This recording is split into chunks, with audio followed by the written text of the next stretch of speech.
All right, number 7, forcing the nations to invade Israel. Forcing, well, yes, there was a phase plan created by the Palestine National Authority back in the 70s, and it said this: once it is established, that is a Palestinian state, we'll strive to achieve a union of the confrontation countries with the aim of completing the liberation of all Palestinian territory as a step along the way to comprehensive Arab unity. The picture was, if you can create a Palestinian state within Israel, then you got a fifth column there, and all the confrontation countries can join with them to force Israel into the sea or beyond that. The next war with Israel, it says, is a war against the nations. The world is pushing the Middle East leaders to support the establishment of a real Palestinian state after the Israel-Hamas war ends. Regional countries and other major powers such as the Arab states, the US, the EU, France, the UK, China, and Russia all agree on working toward a two-state solution. And the UN has repeatedly called for irreversible moves toward a two-state solution. So while I'm saying it's unworkable, Israel doesn't want it, they don't want it, the nations somehow want this. The Palestinians demand a state with no settlements, all of Jerusalem as its capital, under Sharia Islamic law. This has never been, never will be acceptable to the Israelis. Moreover, all of the Palestinians are united in their continued desire to destroy Israel, and the creation of a terrorist state within or next to Israel will be rejected by Israel's leaders. Because you can already see that doesn't work.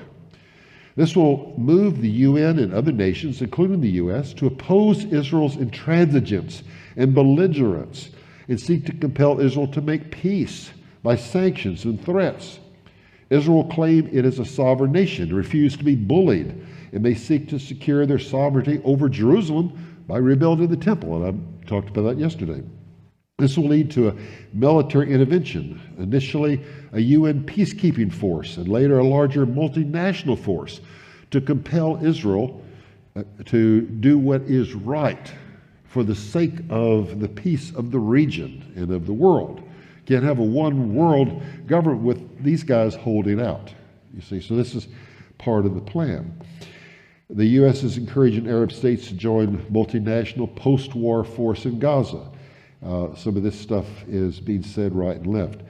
Could such an action be a catalyst for a greater Arab invasion of the city of Jerusalem, as described in the War of Gog of Magog? It's not Gog and Magog, it should be Gog of Magog, but possibly, that's again a stage-setting move. We've never seen it closer than we have today. Could this conflict lead to Ezekiel's prophecy? Here's Greg Laurie, everybody possibly knows he was pastor of Harvest Church, but he put it this way: if Israel decided to strike at Iran, especially because they're funding all of this, what would that produce? Well, he goes on to say it'll produce basically what the Bible tells you it'll produce, and that's his goal. So you see evangelicals saying this. There will be a coming invasion of Israel. Many have seen this before. The modern equivalents of the ancient names put these players, particularly Russia, Turkey, and Iran, right in the center stage. You see it in all the headlines. Russia forming an alliance of these states in the Middle East. The Middle East is sliding closer to a regional conflict. You see Russia increasingly hostile toward Israel. Iran nuclear program, threat of Israel, all of this. And then you see these guys all together claiming not just a political alliance, but a military alliance to back each other up. The first time in 2,500 years, there's been these three guys, just as the Bible said, coming together. And that's very significant. Khomeini has said that the Zionist regime is a cancer, needs to be eradicated. They've produced films showing a Iranian invasion of Jerusalem, how that could happen. Erdogan from Turkey has said each day Jerusalem is under occupation is insult to us. He's called for a 5 million Islamic man army with a budget of 175 billion to attack Israel simultaneously from multiple fronts. And so the Dry Bones puts it this way: a biblical war at the end of days. It starts with an overwhelming attack on the ingathered people of an unsuspecting Israel.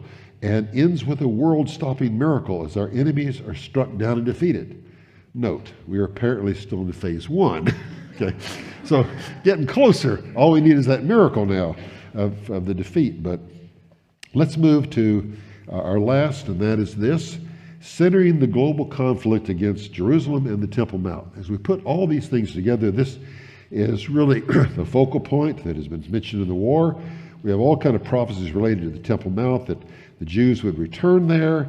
Ultimately, Jerusalem would regain its national status, that Jerusalem would ultimately one day rebuild a temple, and that Jerusalem would be threatened by the Gentile nations. All these things we are seeing either having happened in part or stages being set for them to happen soon. And these are the passages: Zechariah 14, all the nations gather together; Revelation 12, rise and measure the temple of God, because leave outside the area outside the temple, that is the what's called the court of the Gentiles, because it has been given to the nations, and they'll tread it underfoot for 3.5 years, the last part of the tribulation. That makes Temple Mount the most volatile acreage on earth. Talked about some of this in our meeting yesterday, but they've said, this is Hamas, that Jerusalem is the axis of the conflict. Hamas has this logo with the Dome of the Rock, which is the place of the Temple Mount, and crossed swords, meaning jihad is the means of recovering this. You see it in all the headlines that it's only for Muslims. Jews have no right to their own and most sacred holy place. And on the Israeli side, you see Ben Gvir in the past, who was the national security minister at the time, saying Jews can go up and pray. 50,000 went up in the past. People have been going up every day now. This has created a continued increase, but also a desire coming out of this war, if there is Jewish sovereignty that needs to be extended over the Temple Mount, and they have it by law, but they don't have it in fact. Okay, and this may be something that comes out of this. The impetus to rebuild the temple is there. Here you see a soldier with a temple emblazoned on his helmet. All right. Anyway, we are at the end. And let me just move ahead and give a close here for us. Here are our 8 things that are the stage setting. And as a result of that, people say this. They say, when will peace ever come to the Middle East? Will it ever be there? A rise in the Middle East. That is what is often said. And I would say, will peace ever come? Yes. The only hope for peace was born in the Middle East, and his name is Jesus. So that's where we're going.